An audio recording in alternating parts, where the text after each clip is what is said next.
¿Veis esto? Sí, sí. Bueno, pues muy buenas tardes a todos los oyentes. Me he permitido cambiar el título, porque el título no lo había puesto yo, y decir que Portugal es una hija pródiga de la hispanidad no sería justo con Portugal. Creo que es una hija dilecta, dilectísima de la hispanidad. Y la hispanidad no se puede entender sin Portugal. Pero antes de meterme en esto, por supuesto, quiero dar las gracias al Círculo Tradicionalista Antonio de Quintanilla y Santiago. Me alegra mucho saber que estas cosas que hace unos años no estaban funcionando en Chile, están empezando a funcionar y está empezando a funcionar en toda Hispanoamérica, en toda Iberoamérica. Cuando digo Hispanoamérica, por favor, que todo el mundo me entienda que estoy hablando de Iberoamérica. Y luego diré por qué. Porque esto tiene que ver con Luis de Camões en As Luisiadas.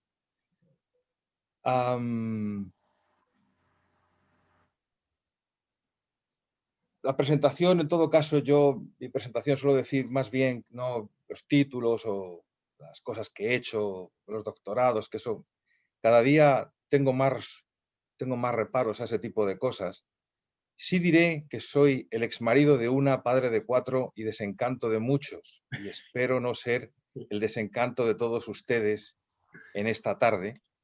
Espero que sea mucho más de lo que yo creo que puedo hacer. Antes de empezar, quiero hacer unas precauciones y advertencias.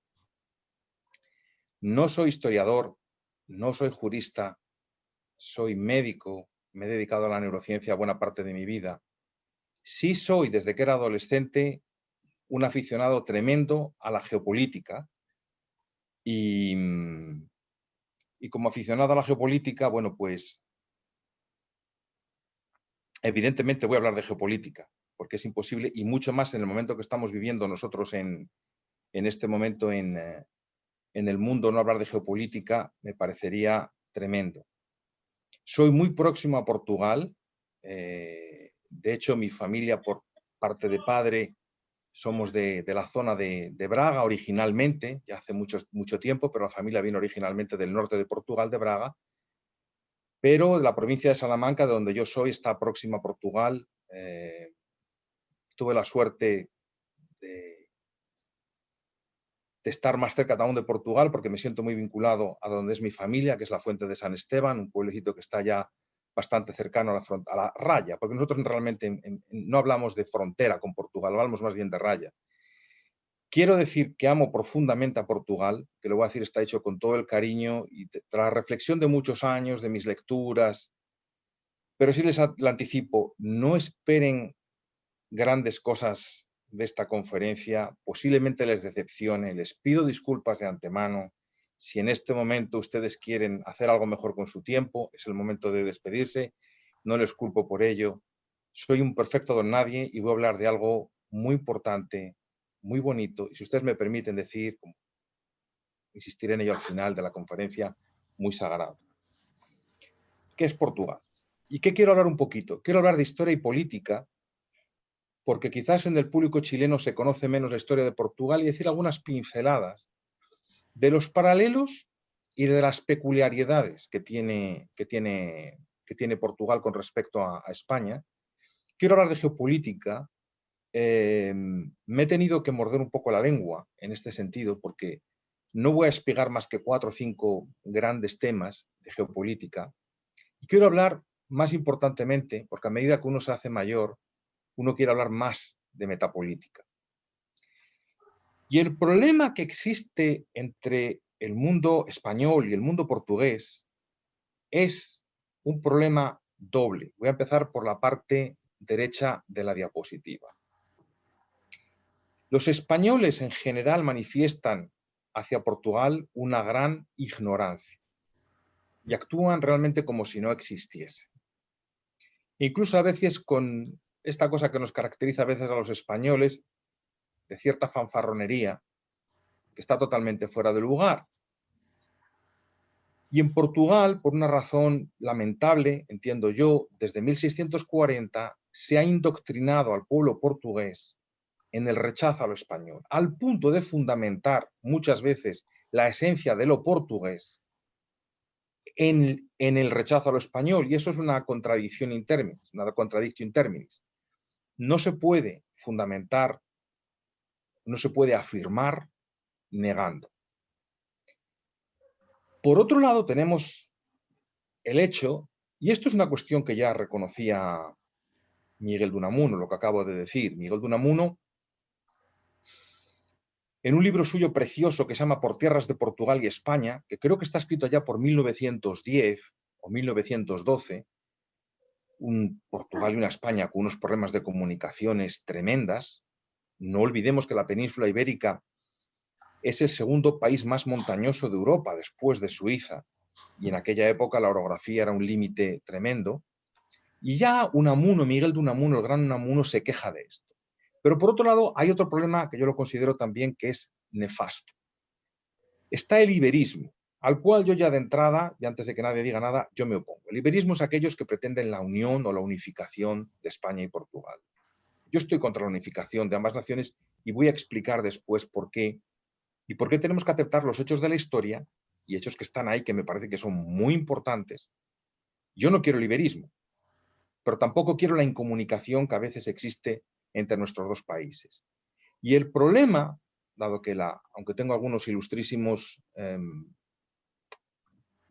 oyentes en este momento de Europa y de España, en esta conferencia, pero el problema, dirigiéndome al público americano, a los que tienen la paciencia de soportarme, es que transportamos esto mismo, lo estamos transportando a Hispanoamérica.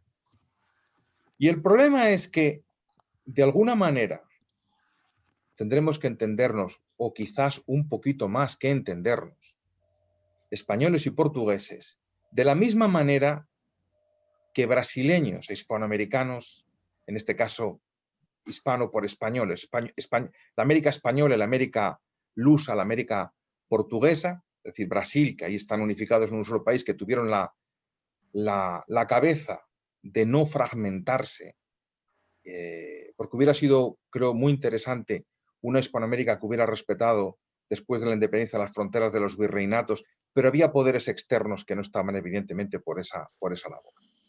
Así que este es el gran problema y de esto quiero hablar. Y para eso tengo que hablar un poquito de historia. Este es el monumento aos descubrimientos, a las descobertas que está en Lisboa, que es un sitio precioso.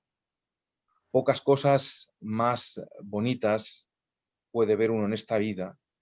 Una puesta del sol en el Tajo, en Lisboa, mirando hacia la margen sur do Tejo, la margen sur del Tajo, mirando a un Cristo, que es un Cristo en pequeño, del que hay en Río de Janeiro, y teniendo esto al lado. Uno ha podido estar ahí comiendo un fantástico bacalhau a brás y unas lulas, unos calamares y un bacalhau a la brasa, como lo hacen los portugueses, que lo hacen divino. Bueno, hablando de historia, ¿cómo nace Portugal?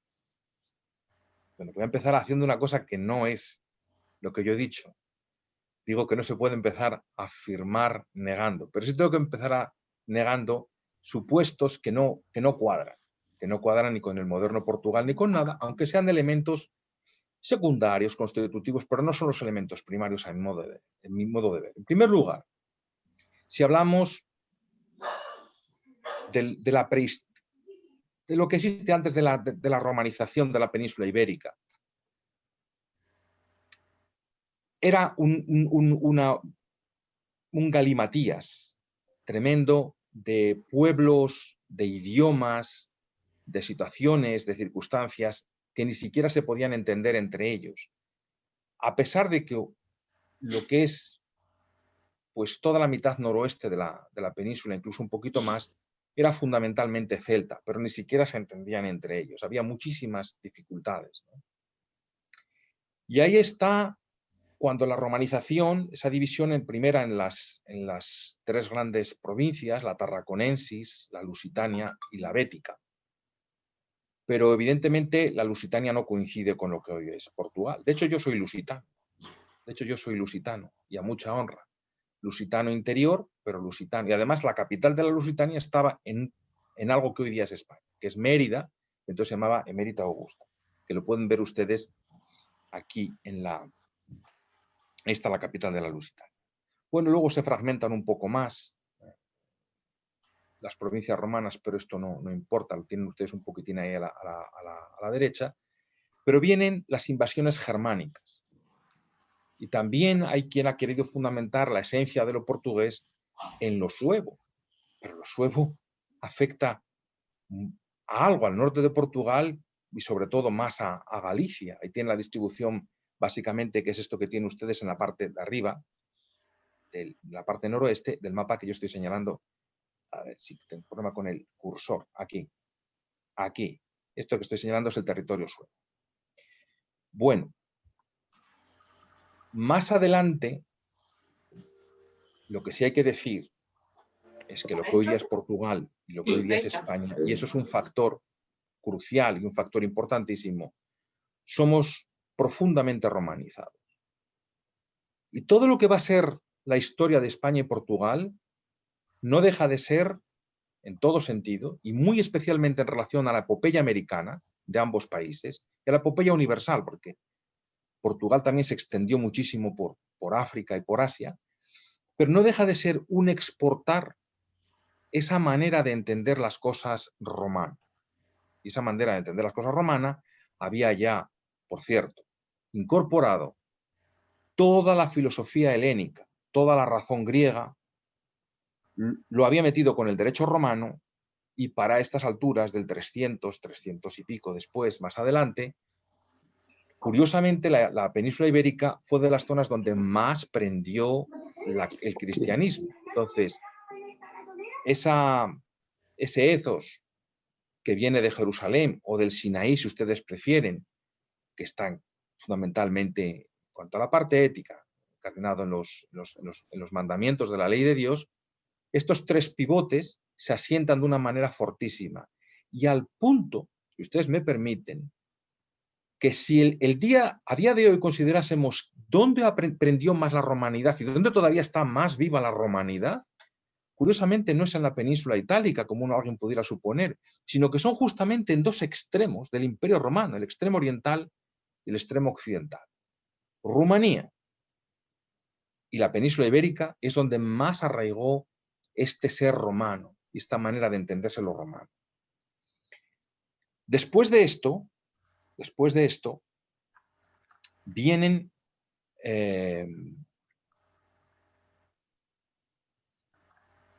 las invasiones germánicas. Vienen las invasiones germánicas. Y esas invasiones germánicas, permítanme volver a la diapositiva anterior, fundamentalmente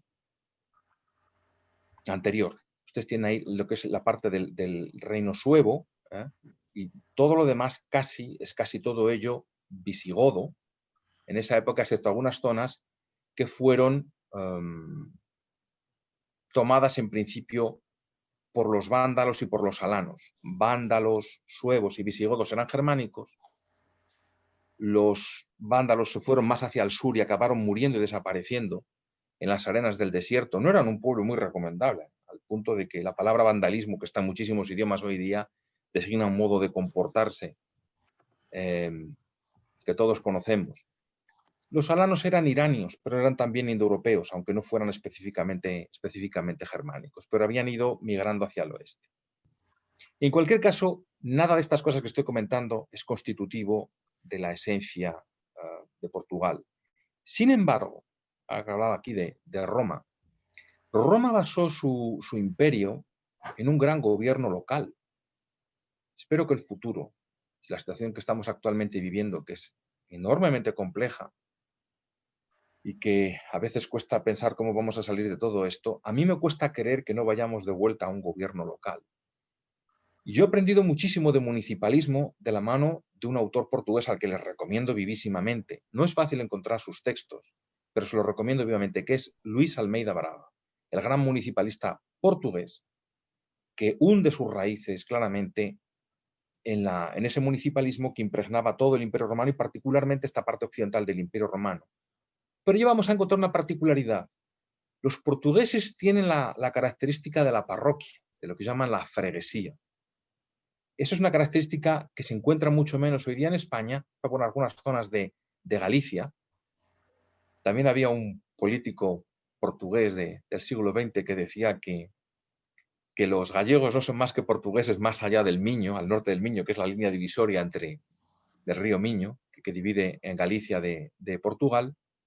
Pero en cualquier caso sorprendió menos en otras partes de la península ibérica, pero sí compartimos esa vocación municipalista de gobierno local, de subsidiariedad, y eso ha sido una constante importante a tener en cuenta. Bueno, y luego los suevos no eran los más fáciles de vecinos, continuamente daban problemas, eran caóticos, propendían a la anarquía, y los visigodos, que eran bastante más organizados que ellos, sin que en algunos aspectos tampoco fueran muy brillantes, acabaron haciéndose prácticamente con toda la península y con zonas que ven ustedes ahí, como la Septimania, que ven ustedes en esta parte, porque todo lo que quedaba al sur del Loira fue parte del reino visigodo, al punto de que la primera capital, vamos a decir España, por decirlo de alguna manera, la primera capital del reino visigodo fue Tolosa, Toulouse, en Francia. Eso hay que entenderlo. Ahora, comparen ustedes los mapas que yo les he mostrado de los suevos y de los visigodos y de los lusitanos y comparen hoy día con este mapa que tienen ustedes aquí en la parte derecha de la diapositiva, donde se ve lo que es Portugal y lo que es España. Pues evidentemente Portugal es otra cosa. Es otra cosa.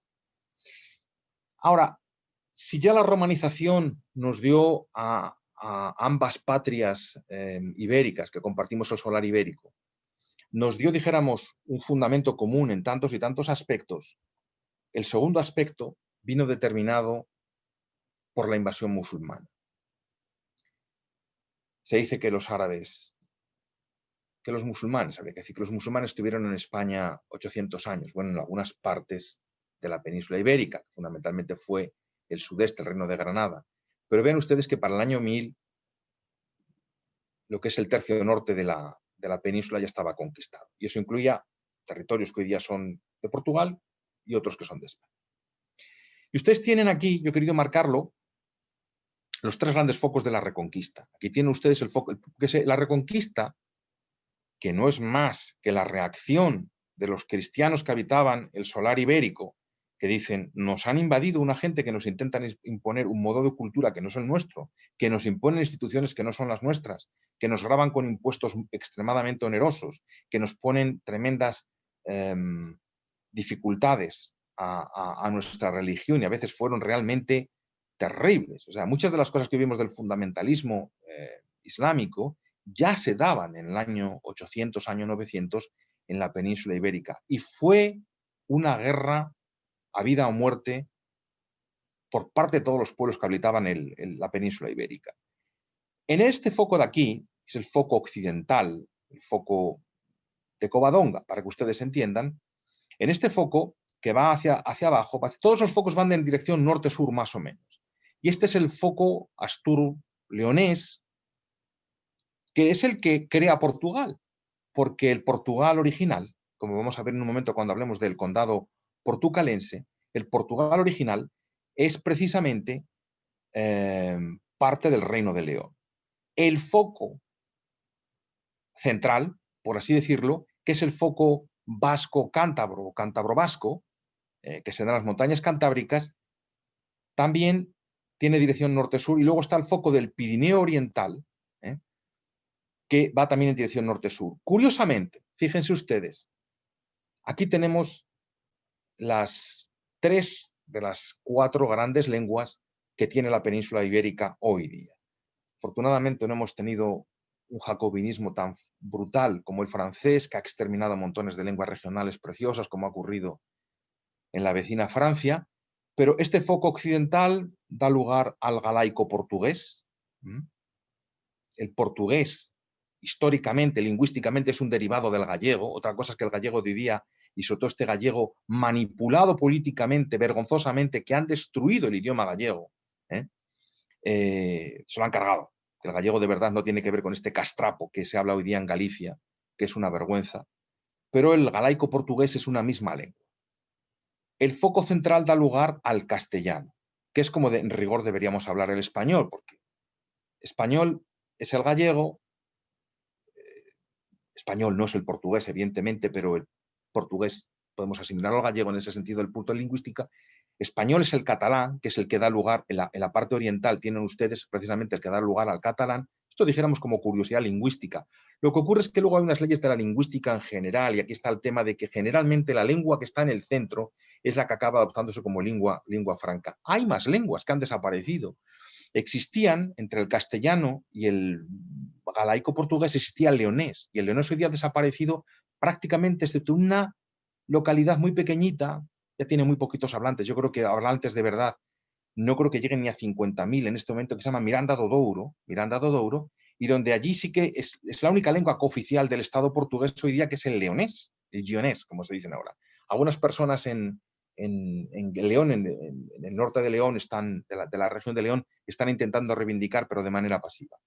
Y también había entre este dialecto del occitano, que es el catalán, en realidad es un dialecto del occitano, este dialecto del occitano y el castellano, existía el aragonés, del cual quedan también algunos restos, sobre todo en el Valle de Arán, y que tienen montones de problemas porque son parte de la comunidad autónoma de Cataluña, y los catalanes, los nacionalistas catalanes, están intentando erradicar la lengua propia de estas comarcas, de estas gentes del Valle de Arán, pues por estas cosas de querer utilizar la lengua de manera política.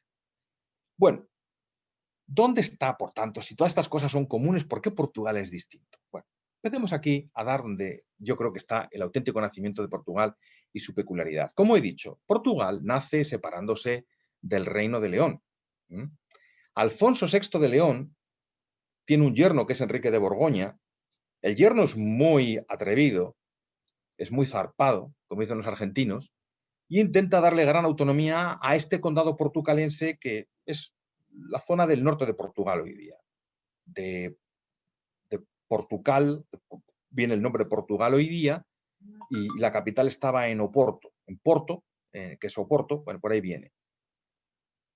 Y su viuda, la viuda de Enrique de Borgoña, trató de continuar la labor de su difunto marido, pero los nobles gallegos se opusieron a que el condado portucalense, continuase con esa autonomía que el rey de León sí les había dado. Al punto de que acaba habiendo una trifulca bélica. Y aquí está Afonso Enríquez, permítanme cortar esto, tenía que haberlo, se me ha olvidado hacerlo antes. Afonso Enríquez, que es el creador de Portugal como tal, el primer rey que os asume como tal, vence a su madre en la batalla de Mamed, ahí están las cortes de Guimarães, y bueno, lo demás es historia, pueden consultar ustedes. No quiero entrar en ello porque lo que realmente me importa es sacar la crema, la nata de estas cosas y ver qué es lo específicamente portugués. Para entender lo portugués, fíjense, León encarna lo visigótico. Yo no, lo digo públicamente, no soy un partidario del derecho positivo, pero no dejo de reconocer que Kelsen es un autor que hay que mencionar, y Kelsen, cuando habla de nación, dice unidad de jurisdicción, unidad de impugnación. Bueno, León, y junto con el condado de Barcelona, todo ese foco del Pirineo Oriental, que también es muy visigótico, curiosamente, reclaman esa herencia visigótica. Esa herencia visigótica tiene formas legales que ya estaban codificadas, están la lex visigotorum, el fuero juzgo, etcétera, etcétera. Está una serie de cosas que están ahí. Bien. Pero es que Portugal se separa de esa cuestión jurídica leonesa, y eso para mí es crucial, eso para mí es muy importante. Y los portugueses, además, creo que tienen una visión muy especial. Y lo diré yo, que soy leonés, aunque no soy, no soy hostil a los castellanos. Hay gente hoy día que quiere separar Castilla de León. En fin, Castilla y León son dos reinos que están unidos, ya llevan ya 800 años unidos desde la época de Fernando III el Santo, San Fernando, si ustedes prefieren. No tiene mucho sentido, como quiera que fuera. Era, con todas las ventajas que tiene el derecho germánico, que ha tenido un impacto incluso hoy día en la legislación moderna de nuestros estados, pero Castilla es muy lista, porque Castilla tiene otro problema distinto al de León. Castilla tiene toda la meseta por delante y es muy difícil, en una situación de guerra, de reconquista, el ir poblando o repoblando esas áreas con cristianos. Entonces Castilla tiene que crear un derecho de hombres libres. Y los portugueses lo que hacen es tomar sus fueros de una síntesis leonesa castellana.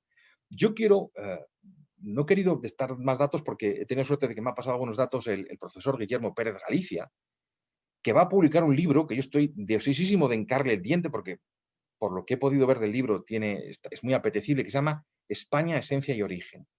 Y el profesor Pérez Galicia habla ahí precisamente de esta síntesis leonesa castellana que hacen los portugueses. Ellos toman sus fueros de la Extremadura de Castilla, concretamente del de Sepúlveda, pero esa síntesis leonesa castellana se había hecho justamente en mi tierra, en Salamanca, que era una zona donde convergían los reinos de León y de Castilla. Y eso es muy importante, porque ya crea algo distinto del Reino de León. Cuando tenemos una configuración jurídica distinta, las cosas ya son serias. Pero es que además hay más. Como dicen los catalanes, a más, recibe una aprobación papal este nuevo Estado. Y además hay otra cuestión muy importante.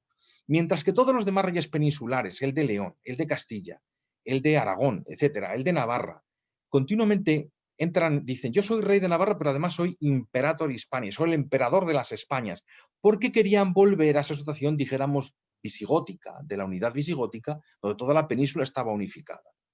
Pero los portugueses no se arrogan ese título. Luego, claramente, quieren permanecer al margen y quieren constituir. Entonces, yo creo que aquí está realmente la sustancia de Portugal. Hay otros elementos diferenciadores. En la previa, tenemos que estar aquí con Antonio Balbino Caldeira, a quien públicamente mando un saludo nuevamente, amigo portugués querido y además estimadísimo porque es una persona muy valiente. Que sepan ustedes que Antonio Balbino Caldeira tiene un blog llamado Portugal Profundo, se lo recomiendo, porque él es un periodista de casta, aunque él no se dedica al periodismo 100%, pero es un periodista de casta, periodista de investigación, y fue el primero que descubrió las maldades de un malhadado presidente portugués llamado José Sócrates.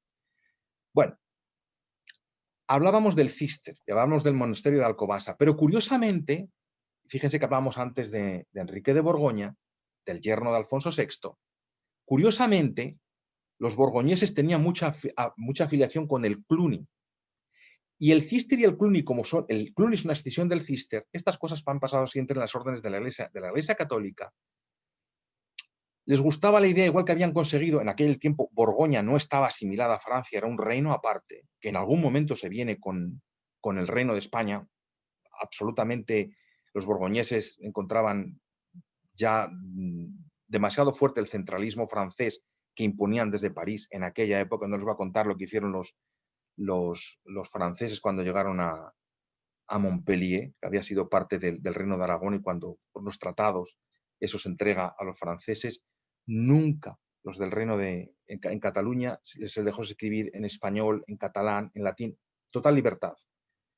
Cuando llegaron los franceses borraron todo y dijeron, esto tiene que ser en francés. Bueno, Borgoña no quería estar con Francia y le venía muy bien tener un Estado que fuera de apoyo, porque en aquel momento Francia y Castilla tenían unas relaciones privilegiadas. Y entiendan esto. Francia, esta Francia medieval, la Francia noble, evidentemente, no hablamos de la Francia de épocas después del absolutismo, más aún después de la Revolución Francesa. La Francia medieval es la que imbuye de todo el contenido cultural, al punto de que el gótico español es gótico francés. Y a veces es mejor que el gótico francés. Yo siempre he tenido que la Catedral de León es una catedral difícilmente superable. He dicho catedrales buenas en Francia, muy buenas. La de Reims me encanta, pero en España hay 4 o 5 catedrales góticas que no tienen absolutamente nada que envidiar al gótico francés y que son de ese calibre. Pero son fundamentalmente francesas con algunas aportaciones locales. Esto es importante tenerlo en cuenta porque esto va a verificar perfiles geopolíticos. Dicho esto, los paralelos históricos entre ambas naciones son innegables. Hemos hablado de la parte prerromana, de la romanización, de las invasiones germánicas con algunas peculiaridades, la reconquista, pero luego tenemos el hecho de la navegación, donde los portugueses van primero. ¿Y por qué van primero los portugueses? Por una razón, porque ellos acaban antes su reconquista. Ellos acaban como su reconquista como 150, 200 años antes que el reino de Castilla y que el reino de Aragón. Y eso les permite ponerse a lanzarse a un experimento que cuando uno lo mira, lo que un país tan pequeño como Portugal, una población muy pequeñita, si Portugal hoy día debe andar en torno a los 12 millones de habitantes, que en aquella época estuviera por el 1,5 millones con suerte, lo que fueron capaces de hacer en términos de navegación, lo que fueron capaces, la tecnología, porque Enrique el Navegante, en Sagres, crea una escuela absolutamente formidable, de la cual luego los castellanos ciertamente aprenden. Pero luego está la epopeya americana, compartida por ambos. Yo diría la epopeya universal.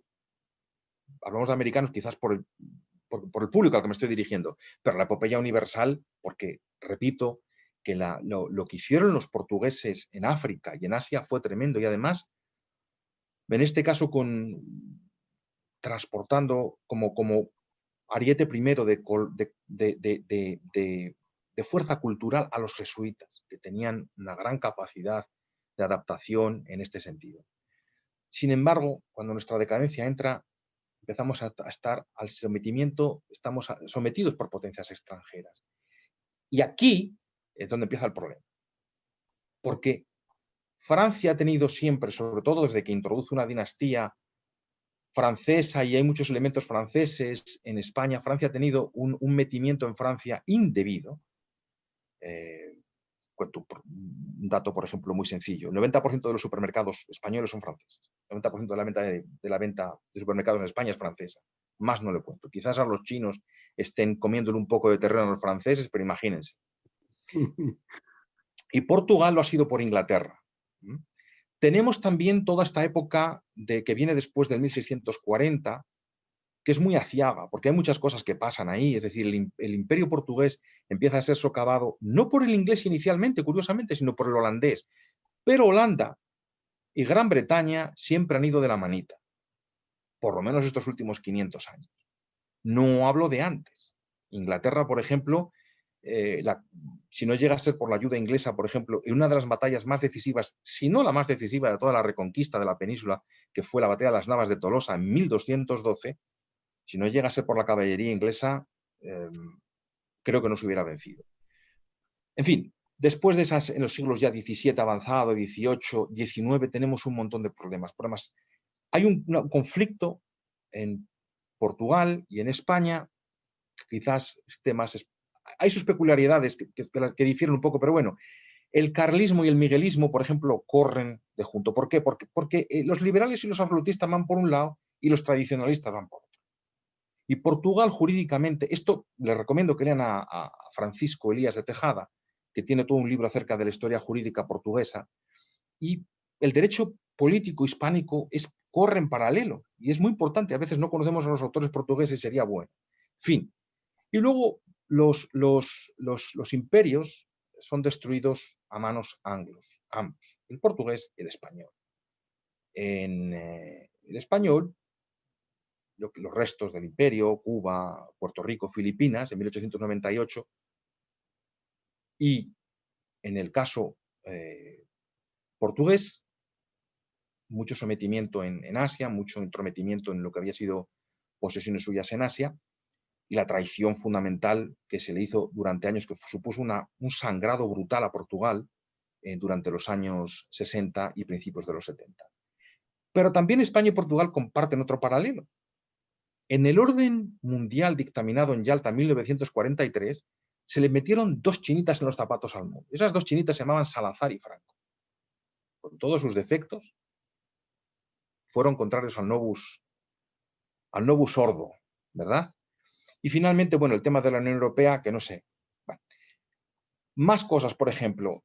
Fíjense, si mal no recuerdo, son 11 infantas portuguesas las que han reinado en España. Yo quiero mencionar a 3. Bárbara de Braganza, que fue abnegadísima esposa de Fernando VI, el mejor rey Borbón que ha tenido España, con diferencia. No ha habido muchos buenos, hay que decirlo.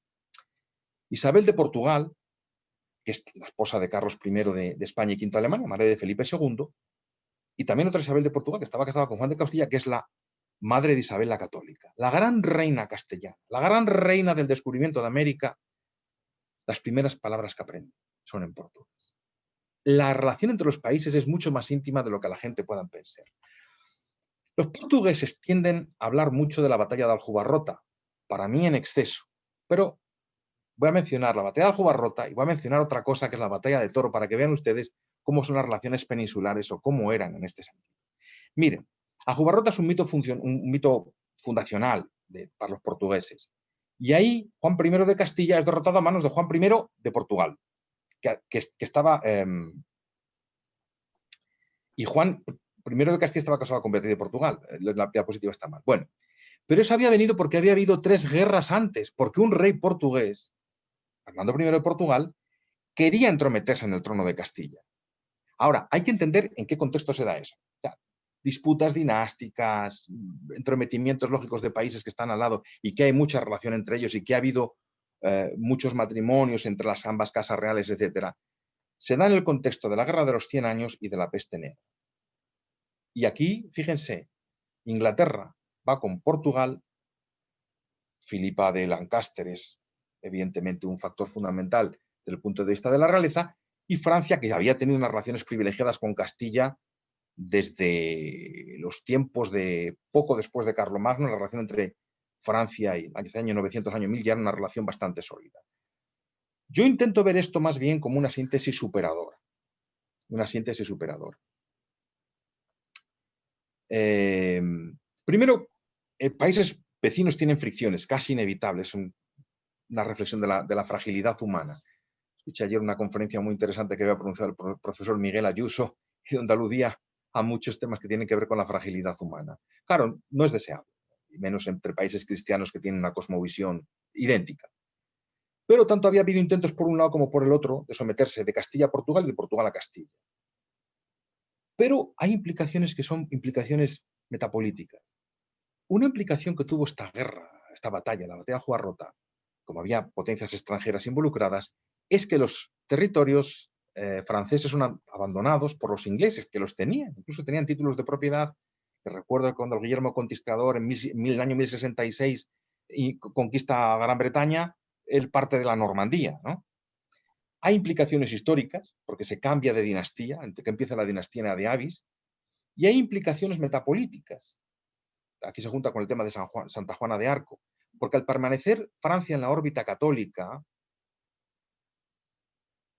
teniendo en cuenta lo que ha pasado después, no se descompone. Imagínense que los ingleses no salen de Francia, y Aljubarrota fue un motivo fundamental en todo esto, y todo eso hubiera sido invadido por la reforma anglicana y por la reforma luterana.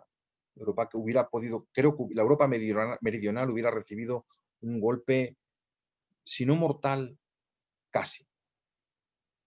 Pero no han transcurrido 100 años después y tenemos la batalla de Toro. En la parte izquierda de la diapositiva pueden ver un grabado que representa, hay unos portugueses luchando, enarbolando su estandarte, la Cruz de Cristo.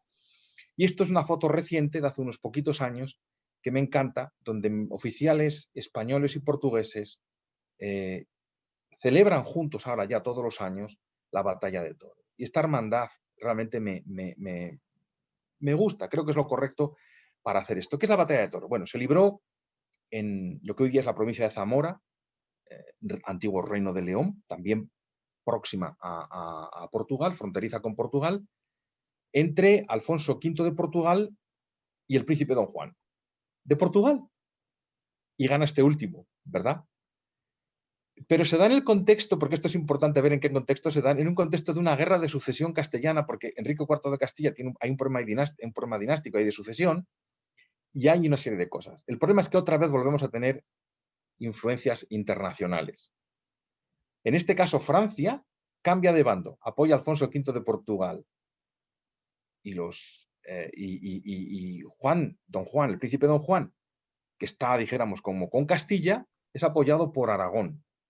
Y además hay una guerra naval en el Atlántico. Créanme ustedes que no es tan sencillo. Para que vean ustedes lo complicado que se vuelven estas cosas y cómo estas cosas, estas visiones de la secundaria, de esta estúpida historia que a veces nos enseñan en la secundaria, que es propaganda política. Les voy a decir que hay castellanos apoyando a Alfonso V de Portugal y hay muchos portugueses que se pasan a las filas isabelinas. Incluso algunos de los portugueses que estaban luchando con Alfonso V de Portugal durante la batalla se van pasando a las filas isabelinas. Y las consecuencias son tremendas. Porque primero hace que Isabel la Católica, que es la hermanastra de Enrique IV, suba al trono. Y además se casa con Fernando de Aragón. Y aquí ya cambia la geopolítica. Porque aquí ya, a partir de este momento, la relación entre Castilla y Francia ya no va a ser buena nunca más. Nunca más va a ser buena. Muchas puñetadas, pero bueno, ahí está, por ejemplo, el tema de como los franceses intentan les dan el puerto de Tolón a los turcos para que los turcos reconquisten España, por ejemplo, como por ejemplo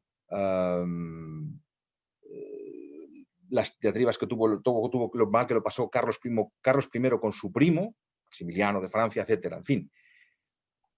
Mientras que los castellanos ganan la batalla terrestre, sin embargo, los castellanos pierden la batalla naval.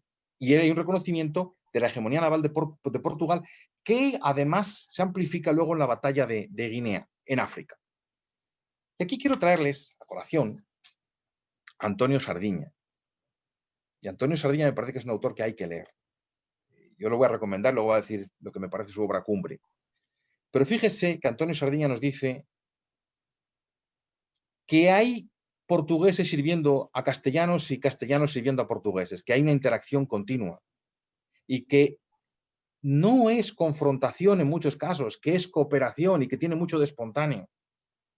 Y un portugués como Sardiña dice que si nosotros, portugueses, dice él, nos obstinamos en separar la historia de Portugal del resto de la península ibérica, no entendemos nada. Y lamentablemente uno percibe que muchas veces en la propia educación secundaria, en muchos ámbitos de Portugal, se siguen manteniendo estas cuestiones que son tan atávicas como falsas. Continuamos en el tiempo un poquito más adelante y quiero hablar de don Sebastián. Porque don Sebastián, que era sobrino de Felipe II y rey de Portugal, es un personaje interesantísimo.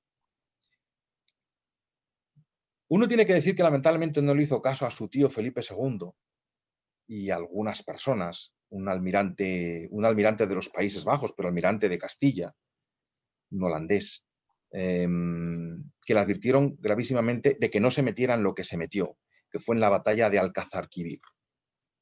Y Alcázarquivir supuso la muerte de lo mejor que tenía Portugal en cuanto a su nobleza y en cuanto a sus cuerpos militares. Y Portugal quedó muy dañado por la pretensión, hay que decirlo, un tanto kamikaze, de don Sebastián, de hacer una cosa, sin embargo, que tenía un sentido que luego voy a explicar porque quiero hablar de lo que ocurrió en la península y ocurrió en ambos países, en España y Portugal. La visión africanista y la visión americanista. Luego hablo de un momento de ese tipo de cosas. Pero en Alcázarquivir muere don Sebastián, mueren miles y miles de nobles portugueses, muere lo mejor. Felipe II le prestó ayuda naval con 50 galeras y no sé cuánto más equipo más, pero acabó muy mal todo aquello. Los reinos del norte de África, en este caso, lo que hoy día es Marruecos, los musulmanes estaban preparados para esto porque, y esto es importante decirlo también, piensen ustedes que ya Estrabón, en la península, hablando de la Hispania, Estrabón hablaba de 3 Españas o de 3 Hispanias. La Hispania peninsularis, eso que hoy día es España y Portugal. La Hispania narbonensis, capital Narbona, que es lo que hay al sur del Loira hasta los Pirineos. Y la Hispania tingitana, es decir, los antiguos ya vieron esto como una unidad.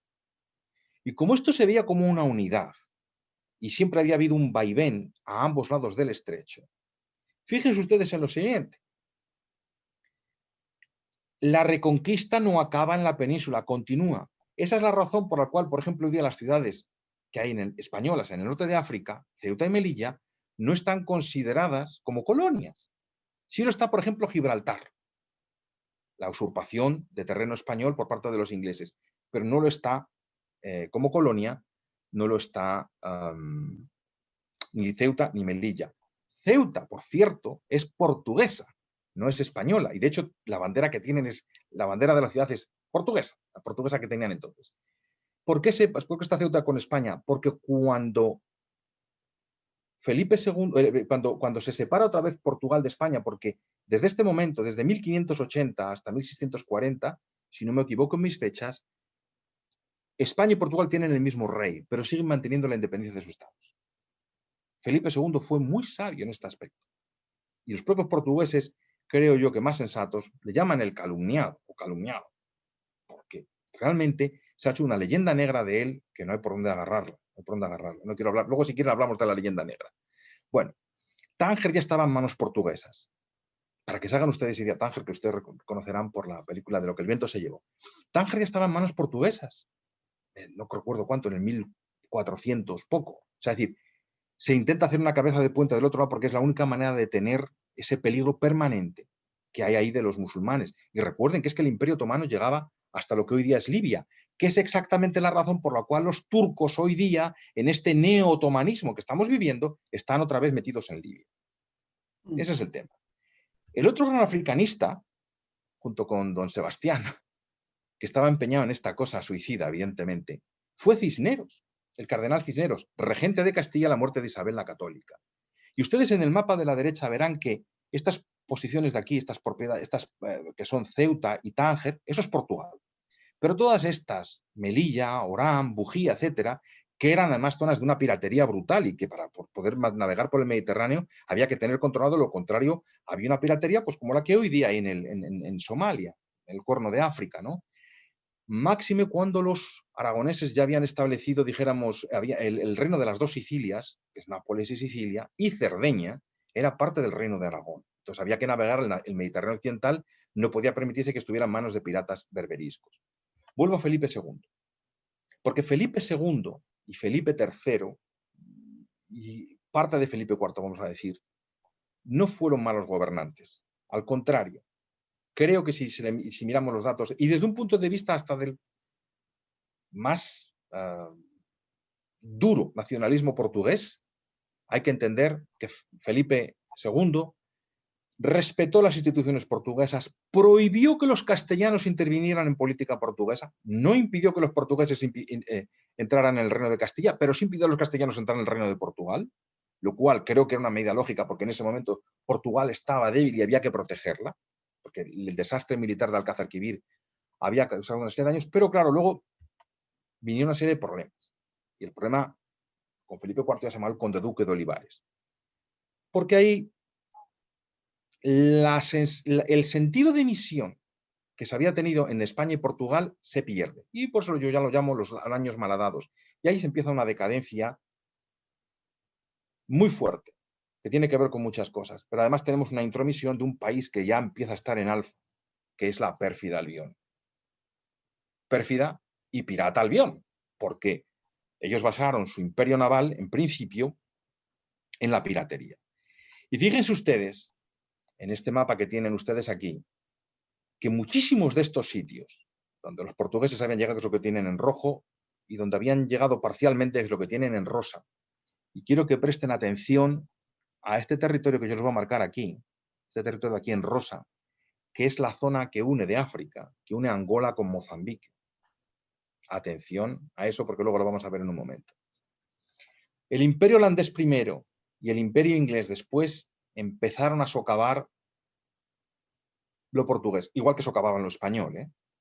¿Pero por qué? Porque tenemos dos cosmovisiones del mundo distintas. Como Nicolás hablaba al principio de Juan Manuel de Prada, hay una novela de Juan Manuel de Prada donde queda retratada la imagen del holandés, que es Morir bajo tu cielo. Hay un personaje ahí, yo lo recomiendo, hay menos páginas ahí que parecen casi un poema épico en prosa, si se puede decir tal cosa, en defensa de lo hispánico frente a la cosmovisión orangista calvinista, orangista inglesa, llámenla como quieran, pero lo que habían hecho Holanda e Inglaterra. En este momento ya no es como antes, en este momento ya ha sucedido la reforma, y la reforma viene aparejada con muchas cosas, no es una cuestión puramente religiosa. Dejando de lado el tema de la gracia y lo que supone la anulación de la falta de sacramentos, y se vuelven a repetir cosas en nuestros tiempos que parecen de aquellos tiempos, dejando esto de lado, hay toda una cosa que viene después, que es la destrucción política, jurídica, Grotio, Bodino, la destrucción filosófica que viene después, que tiene que mucho ver con la ruptura protestante. Ya somos dos cosmovisiones distintas. Todavía España y Portugal seguimos compartiendo lo mismo. Y para mí un punto que es un punto de inflexión clave, que son los tratados de Medjugorje, es el tratado que llaman de los paños y los vinos. Esto hundió a Portugal. Hizo que las manufacturas portuguesas desaparecieran. Y el conde de Ericeira, que había iniciado una excelente política de modernización de Portugal en aquella época, de fomento industrial, se lo cargó, cargado por Gran Bretaña. El tratado este es que los ingleses, los británicos les vendían vinos a los ingleses y los textiles portugueses tenían que comprárselos a Gran Bretaña. Y como suele sucederlos con los ingleses, que en este sentido siempre meten el puñal, se lo metieron a los hermanos portugueses hasta atrás y les destruyeron. Les dejaron un estado de prostración tremendo. El tratado era muy injusto porque los portugueses, los ingleses difícilmente podían producir vino. O sea, los ingleses producen vino en el condado de Kent y es un vino más malo que la carne de pescuezo. Los portugueses tienen muy buen vino. Los vinos, el Douro portugués, la gente suele conocer más el Oporto, que es otro tipo de vino, pero los Douros portugueses, vamos, todo el río Douro, todo lo que es el río Duero, hoy día se hacen vinos desde Soria, pasando por el Ribera del Duero, el Vega Sicilia, esto en España, y el Toro, que está ya prácticamente en el límite entre ambos países, y luego todos los Douros de Portugal son vinos excelentes, ¿no? Pero los portugueses ya tienen una incipiente industria textil que se la carga, ¿eh?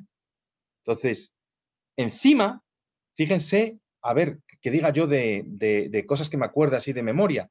El Duero está lleno de apellidos ingleses. Los vinos están en manos inglesas. Están Symington, Churchill, Taylor, Offaly, Graham, más. Y muchísimas de estas siguen allí. Es decir, se quedaron con los vinos portugueses, les impidieron crecer industrialmente, que en aquel momento lo más importante era la industria textil, la destrucción de Portugal. Y fíjense que yo les decía, fíjense en este mapa. Me gusta mucho hablar de mapas, como me gusta mucho la geopolítica, siempre me gustan mucho los mapas. Vuelvo a esto que tienen en verde. Angola y Mozambique. Fíjense este territorio. El plan portugués era lógicamente unir ambos territorios, que era el plan lógico. Los ingleses impidieron eso. Rápidamente se metieron para cortar a los portugueses. ¿Y eso es una nación aliada? ¿Una nación amiga? Si esto fuera poco, les metieron en guerras mundiales, la primera, que no tenían que haberse metido, les han condicionado siempre en su política exterior. Fíjense, dos personas que se llevaban muy bien, que se apreciaban, como eran Franco y Salazar, Pacto Ibérico, 1943, y Salazar para Franco. Se ha dicho mucho de que si España quería invadir a Portugal, mentira, en aquel momento Portugal podía invadir a España, pero no España a Portugal, después de la Guerra Civil Española de 36-39. La realidad es que fue Gran Bretaña una vez más quien teledirigía la política exterior portuguesa desde su embajada en Lisboa. Ha dominado los sectores claves de la economía portuguesa siempre. Hoy día el corcho evidentemente ha caído ya mucho, porque se hace corcho sintético, como ustedes saben, en un país como el nuestro, aquí en Chile, tenemos ya prácticamente corcho natural, prácticamente no se ve, pero el alcornoque fue una fuente importante de ingresos para Portugal. La pesca, el vino, totalmente dominado. Y les ayudó a destruir el resto del imperio. Hay una historia, no voy a entrar en ello porque no me da tiempo, pero si quieren luego hablamos de cómo les destruyó el imperio. Bueno, ¿qué dice? Y ahora voy a hablar de un español, no de un portugués, que es Juan Vázquez de Mella. ¿Qué dice Vázquez de Mella? ¿Qué es lo más importante que tiene que hacer España en política exterior? Este es un discurso que pronuncia en el Parlamento Español en 1915. Y él dice 3 puntos. Si queremos estar medianamente bien en política exterior, 3 puntos. La confederación con Portugal, el control del estrecho y la proyección hacia Hispanoamérica. Que es justo lo que España no está haciendo en este momento. ¿Por qué nombra a Juan Vázquez de Mella? Porque este personaje, fuera de serie, que me encanta el grupo del que viene, ellos montaron un grupo en principio que se llamaban Los Vencidos de la Vida, Os Vencidos David, Los Vencidos de la Vida. Nombre entrañable, que es Sardiña, Antonio Sardiña. Aquí ya lo tienen ustedes, no, joven, ya lo tiene Sardiña.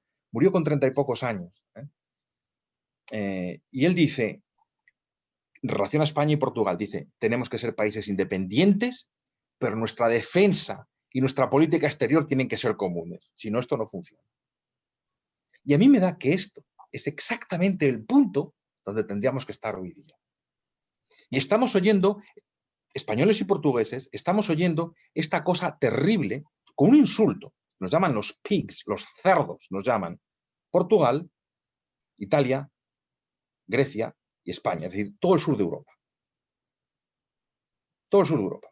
Curiosamente también la parte más religiosa de Europa. Qué curioso también estos, entre comillas, hermanos del norte, cómo se portan, ¿verdad? Bueno, España y Portugal tenemos cero futuro, salvo el de ser naciones expoliadas y saqueadas por los del norte en la Unión Europea. Y estamos olvidando que el mundo ha cambiado y el mundo de los grandes espacios del cual ya hablaba Carl Schmitt en el Nomos, en su Nomos de las Naciones, es un mundo de grandes espacios. Y el destino futuro de España y Portugal es ser la avanzada en el viejo mundo de este continente, de este bendito continente hispanoamericano. Mi recomendación de lectura. Si alguno lo encuentra en PDF en una versión decente, yo tengo una versión muy indecente, por favor que me lo diga, porque estoy desesperado, me gustaría tenerlo en versión electrónica. La Alianza Peninsular, de Antonio Sardiña. Obra cumbre, explicación tremenda de la doctrina entre España y Portugal, de las dos naciones, etc. Y finalmente, porque me pido disculpas que llegué a haber clavado hace 10 minutos y estoy todavía hablando. Quiero hablar un poquito de metapolítica. Yo leía mucho esta revista de metapolítica de Silvano Panunzio, allá por los años 80.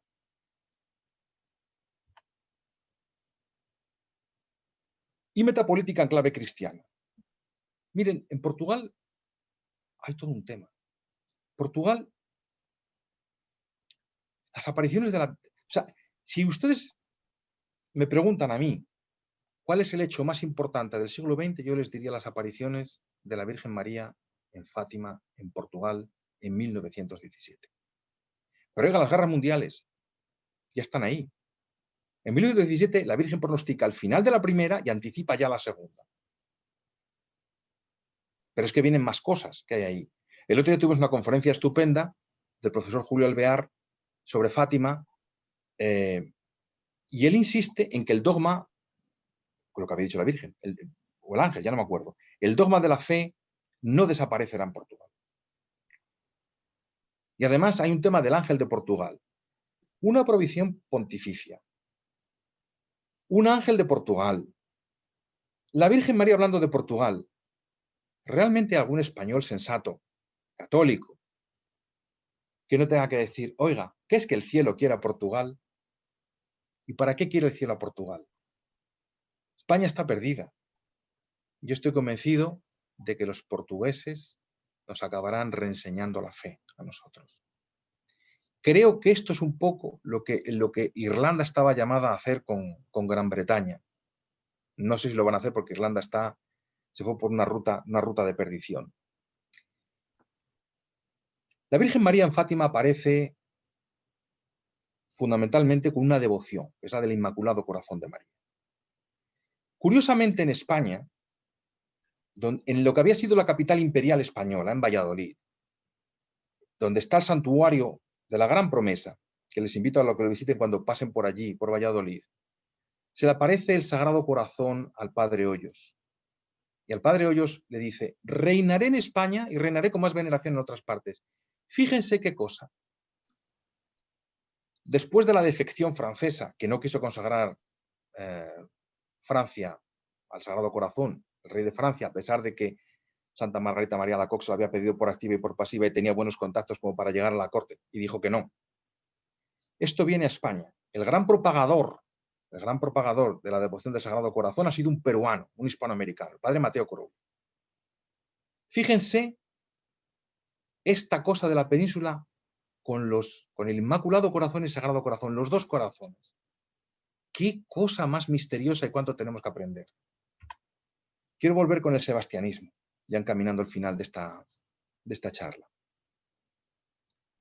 Porque el sebastianismo hoy día tiene muchas cosas. Pessoa, que a mí me parece el más delicioso escritor en lengua portuguesa del siglo XX. No se pierdan a Pessoa, por favor. Pessoa tiene un libro sobre el sebastianismo que yo se lo recomiendo, y el Quinto Imperio es, hasta en su locura, tiene mérito lo de Pessoa. Hay un componente mesiánico en el sebastianismo. Pero fíjense que en esa cosa que había, bueno, tuvo que ver con que aunque murió en la batalla de Alcázarquivir don Sebastián, lo cierto es que por una cuestión de que unos se hicieron pasar como que estaban acompañando a don Sebastián, empezaron a circular el rumor de que don Sebastián estaba vivo. Y lo llaman encubert, el encubierto, que va a aparecer en algún momento por el Tajo. Pero fíjense, yo personalmente le doy la importancia que le doy a ello, ni mucha ni poca, pero no deja de ser interesante que haya habido varios santos y varios venerables y varios beatos que hayan profetizado acerca del caudillo del Tajo.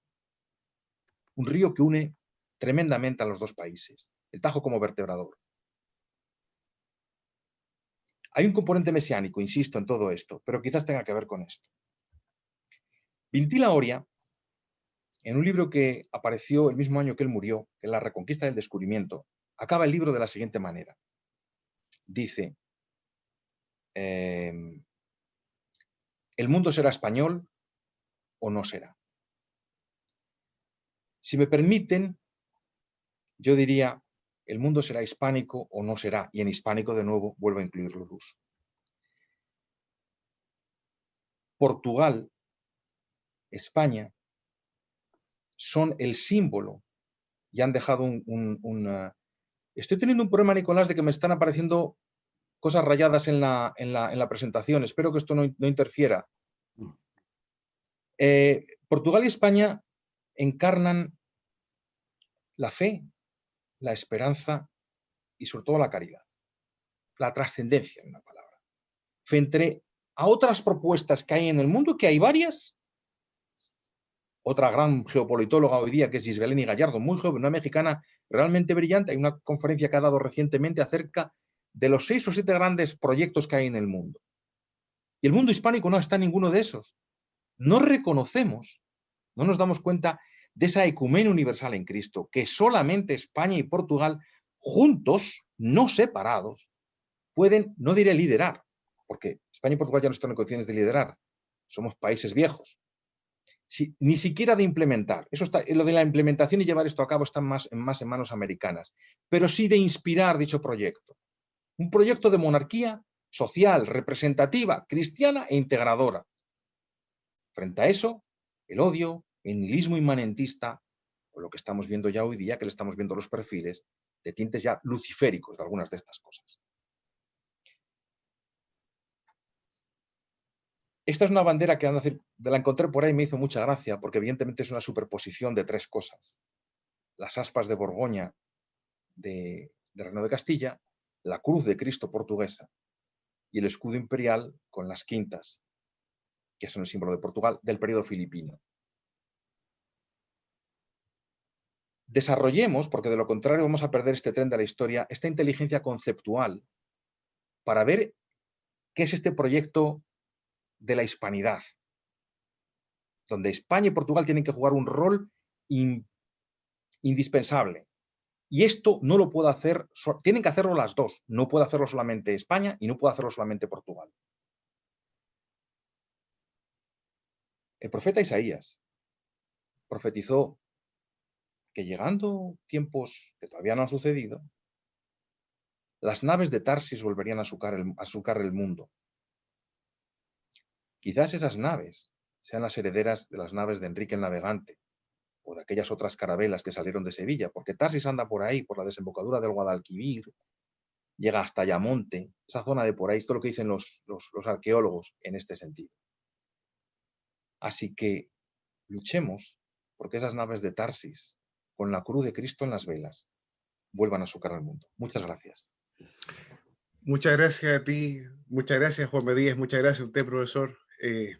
Realmente ha sido un profundísimo agrado. Yo creo que es el sentir de todos que esta hora de conferencia no ha sido prácticamente poquísimo de lo que hemos gozado, y por supuesto muchos que no conocemos lo que corresponde a una de las hijas de la Hispanía, Portugal. Así que bien, muchísimas gracias. Bien, como es la tónica siempre de estas conferencias, se va a abrir la posibilidad para que la persona que quiera hacer alguna pregunta tenga 1 minuto y medio para hacerla por vía voz. Así que Por favor, quien quiera realizarlo, puede hacer uso de la palabra, tiene 1 minuto y medio.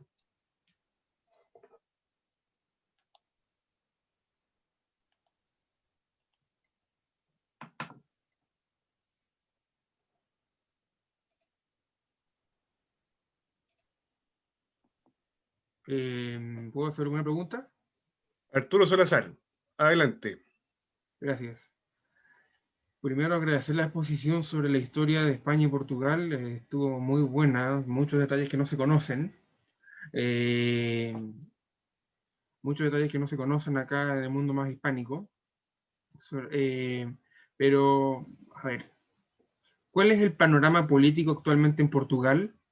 ¿Nos puede hablar sobre el panorama político portugués y qué posibilidades hay de que surjan líderes como Víctor Orbán en Portugal actualmente?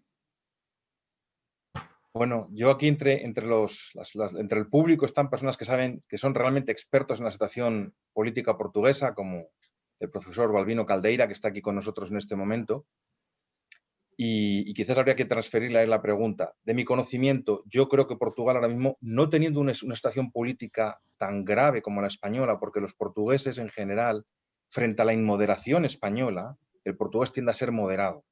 Eso hay que reconocerlo. El portugués es más tranquilo y más moderado que el español, que cuando en España las cosas saltan con unas chispas y con una fuerza, generalmente con una violencia fuera de lo común.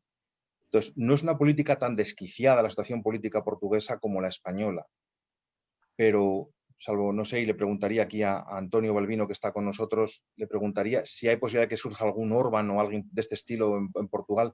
Yo creo que no, que en este momento no hay nadie en Portugal, no se ve ningún grupo que tenga nada de este tipo de un venero, dijéramos, claramente nacionalista. Yo creo que todavía, por ejemplo, los círculos monárquicos portugueses todavía son escasos. Hay algo, no voy a decir que no haya nada, porque evidentemente sí lo hay. Y yo creo que mucho portugués, aunque sea muy a la callada, empieza a estar bastante harto de la situación de Portugal, un país que lleva, dijéramos, contra las cuerdas ya bastantes lustros. Pero alguien de ese calibre, dijéramos, que fuera capaz de liderar un proyecto de un Portugal realmente con cierta independencia y tratando de estar por encima de ciertos poderes internacionales que castran mucho a Portugal, de igual manera que castran mucho a España en el día de hoy, no lo hay. Juan, si me permitieras. Por supuesto, adelante, Antonio. Sí. Gustaría decir que ahora hay en Portugal un partido que ha llegado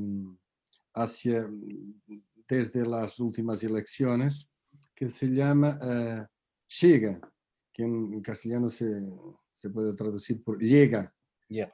La situación es fundado por un disidente del Partido Social-Demócrata, que es el de centro-derechas, equivalente al Partido Popular en España. Y ese partido es liderado por un joven que es muy talentoso, que se llama André Ventura. Es cristiano, de buenos principios, ha cursado el seminario. Hay alguna ligación que me parece preocupante con las políticas identitarias, pero solamente del punto de vista filosófico por algunas corrientes. Pero él no tiene, en mi opinión, nada que ver con la ultraderecha de raíz nazi o cualquier cosa como eso. Pero en esta altura, en los sondeos, aparece, no sé si dice las pesquisas de opinión, aparece como, en algunas pesquisas, como el tercero partido portugués o cuarto. Y como está el PSD, el partido equivalente al Partido Popular en España, que está completamente dependiente de los socialistas, y como está el Partido Demócrata Cristiano, que está también debajo de debajo de un personaje muy influente llamado Paulo Portas, que era el anterior líder del partido y que es un homosexual y por tanto esa posición es muy vinculada al Partido Socialista aquí en Portugal. Entonces, hay un imbroglio tremendo que hay que ser desatado con aparecimiento de nuevos personajes. Hay un otro personaje muy interesante que era el anterior presidente del Partido Demócrata Cristiano, el CDS, que era Manuel Monteiro, pero el actual presidente del Partido Demócrata Cristiano, hay corrientes que no le permiten volver. Entonces hay fuentes de esperanza, pero la situación sin la cuestión de las autonomías en Portugal es, creo, casi semejante, casi parecida con la situación española. Quería ainda decir que ha habido una ligación entre este partido Chega, o hay una ligación con el español Vox. Y ha habido un error que me dicen que por parte de las estructuras centrales de poner en el sitio, no sé si de Facebook o de Internet, un mapa con la península, con la bandera de España, y eso ha parecido muy mal en Portugal con esa alianza con el Vox. No sé cuáles son las intenciones. Tengo un amigo en España que me dice que eso ha sido un error terrible, que no era de la dirección. En esa situación hay una alianza, creo, entre el partido Chega y Vox. La situación portuguesa es de calamidad económica, es de los costumbres tan desregrados como en España, no puede decir que menos. La Iglesia está andando con los tiempos y con los vientos. No veo grande posibilidad de recuperación sin una lucha cultural de largo plazo. Lucha cultural sin olvidar la lucha política que tiene que ser ferida todos los días. Pero eso es la situación portuguesa. Hay algunos motivos de esperanza, pero hay que hacer mucho trabajo de base antes que pueda existir una alternativa política. Y por eso estoy intentando crear un jornal, un periódico de la derecha conservadora aquí en Portugal, y creo que es necesario porque no lo hay. No hay la situación de los periódicos digitales que hay en España, como Libertad Digital y los otros. No hay. Y no hay el factor movilizador que existe en la derecha en España con la cuestión de las independencias, etc. Pero hay siempre los mitos antiguos de Vieira, no tanto del sebastianismo, mas esa idea de una especial capacidad que creo que en Portugal existe, que existe también en España, en toda esta visión, no ya del imperio, mas comprendiendo una intervención en el mundo de carácter universalista que fue siempre la de Portugal y de España. Y esa posibilidad, esa relación que existió con los indígenas cuando llegamos a Brasil y el gaiteiro portugués empezó a danzar con el indio guaraní, esa relación no es la misma que tienen los los ingleses, no es la misma que tienen los franceses, no es la misma que tienen los holandeses. Esa es una relación que, como decía el gran antropólogo brasileño Gilberto Freire, decía que Dios crió el hombre y el portugués el mulato. Entonces esta relación del hombre que no tiene simplemente relaciones con la mujer indígena, pero que la trae para su casa y reconoce el hijo, esa es una profunda lección de humanidad y de universalidad. Y eso es algo que Max Weber con su libro Ética Protestante, Espíritu del Catolicismo no lo vio todo. Y perdona que te interrumpa, Antonio, pero Gilberto Freire también era un gran citador de Antonio Sardiña, un gran deudor de su obra. No. Arturo, no. Solamente una sola pregunta. Ahora tiene la palabra. Iba a agradecer. Ah, perfecto. Adelante. Muchas gracias por su respuesta. De verdad, muy ilustrativa. Me quedó clarísimo y con muchos interesantes datos. Perfecto. Gracias, Arturo. Cristian Yáñez había levantado Nicolás. Pepe, dame un segundo que Cristian Yáñez creo que quiere hacer una pregunta. ¿Cristian? Bueno, muchas gracias.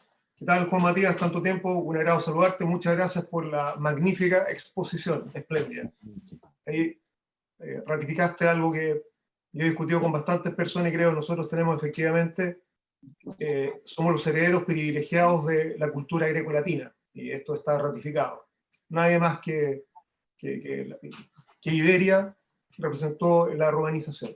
Y la pregunta es la siguiente: ¿qué estimas tú que podría ser lo mejor que podemos hacer todos los grupos hispanistas que han surgido bastante en estos últimos tiempos para propender a lo que has indicado? Te lo menciono porque, curiosamente, tanto los padres de la Fraternidad San Pío X de Santiago han hecho una serie de aportaciones hispanistas últimamente, y curiosamente el padre Federico Hayton en Infocatólica acaba de sacar un artículo magnífico sobre cómo debemos tender con parresía y con una esperanza casi en lo imposible a restaurar una monarquía católica hispánica. O sea, ¿qué deberíamos hacer para poder propender a esto de la mejor forma? Gracias. Gracias, Cristian. Vamos a ver. Te voy a tratar de responder de manera muy corta, una respuesta muy sucinta. Cuando a los carlistas, no sé si fue después de la Segunda Guerra Carlista, fueron derrotados y estaban hablando de ellos, alguien dijo, pero que con muy buen criterio, dijo: los carlistas son gente muy peligrosa, porque cuando están en sus casas estudian y rezan. Y creo que eso es exactamente por lo que tendríamos que ir ahora. Yo creo que esta lucha que estamos en este momento es una lucha que nos desborda completamente. Y si no estamos muy centrados espiritualmente, esto va a ser muy difícil. Porque yo creo que se viene de hecho ya en Francia ya ha sucedido, ya hay más países que están, dijéramos, en la línea de cerrar completamente, de abolir el sacrificio. Y eso ya es casi una palabra apocalíptica, pero bueno, ya habíamos tenido un anticipo estos meses de atrás y creo que ahora lo vamos a tener de manera plena. Entonces, en ese momento yo creo que lo que hay que hacer es rezar y estudiar, formarse bien, porque creo que una de nuestras grandes deficiencias es que no conocemos a nuestros propios autores de línea tradicional, que tenemos un depósito muy bueno, tanto en la tradición política española como en la tradición política portuguesa. Y además tenemos ya muchos que son hispanoamericanos, las cosas como son. Y ahí Antonio mencionaba uno, Gilberto Freire, que es un tipo que creo que no mucha gente le conoce, pero hay que leerle. Es un autor que es de obligada lectura. Tenemos a nuestro Castellani, tenemos a nuestro Osvaldo Lira, tenemos mucha gente a la cual tendríamos que formar. Eso es. Muchas gracias. Perfecto. Gracias, Cristian. Pepe, don profesor Díaz Nieva. Segundo. Adelante. Vale, yo quería retomar la palabra de Arturo, pero también unirlo a lo que acaba de decir últimamente Juan Matías.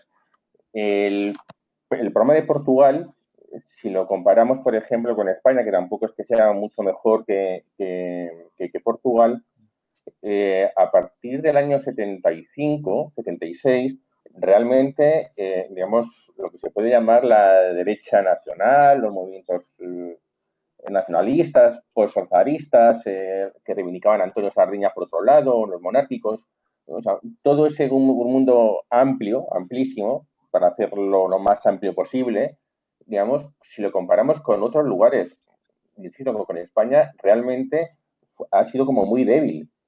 Y no lo entiendo porque realmente, digamos, el gobierno de Salazar, que no es el integralismo, evidentemente, pero tampoco fue, digamos, tan nefasto. Recordemos que la revolución de los claveles, curiosamente, digamos, había un sector importante del ejército que no era comunista, empezando por Spínola. Pero lo que quiero decirles es que, por ejemplo, en el mundo cultural, y esto lo uno con lo que ha dicho, digamos, anteriormente Juan Matías, en el caso portugués ha sido como muy débil. Mientras que en España ha habido revistas culturales de ese mundo de todo tipo, desde el mundo católico, desde el mundo carlista, desde el mundo de la derecha nacional, desde el mundo un poco de la derecha más o menos conservadora, como las que editaba, digamos, la Fundación Cánovas de Revista 21, que era bastante salvable dentro de todo.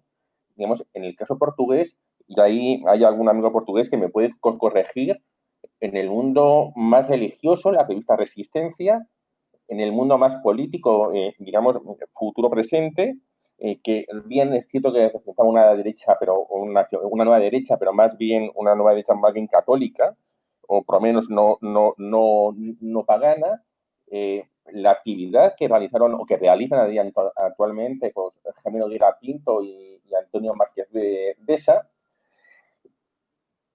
podríamos referirnos a Antonio Brito, Antonio José Brito, y la reciente desaparición, por ejemplo, de los hermanos Bigote, ¿no? Sobre todo de Mario Bigote Chorao. Realmente lo que ha sido la labor cultural, digamos, en Portugal ha sido bastante débil. Y en el mundo político, más allá de lo que hoy en día representa Chega, digamos, hasta hoy también ha sido bastante nefasto, salvo la labor de entrismo que realizaron Jaime Nogueira Pinto en el Partido Socialista Democrático, Partido Popular Democrático, que en su día era más bien liberal, que hoy en día representa más bien la posición democristiana y que, bueno, y que ahí han hecho por lo menos una pequeña labor, pequeña, muy pequeña, pero tal vez esa labor pequeña es lo que haya producido que hoy en día en Portugal exista Chega. Y hay una pregunta después a Juan Matías en relación con Camões, pero porque me entré tarde en la reunión, pido perdón por ello. No sé, supongo que Juan Matías ya habría hablado de ello, por lo tanto, simplemente lo dejo ahí. No tengo nada más que decir. En realidad amagué con decir de Camões y al final no lo dije. Camões en las Luisiadas dice, somos gente fuerte de España. Es decir, es que esa España no es la España de ahora, no es la España moderna, es las Españas. Y en este sentido, en estas Españas plurales, tan españoles eran los portugueses como los aragoneses, como los de la Capitanía General de Chile, como los del Virreinato del Plata, como los del Virreinato de Nueva España o como los de Pernambuco.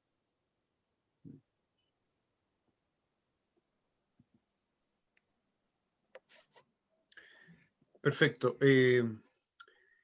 Voy a dar espacio solamente para una última pregunta. Pablo Medina, creo que tenía una consulta. Raimundo Silva creo que también quiere preguntar, Nicolás. A ver, espérate, dame un minuto con Matías. A ver, veamos.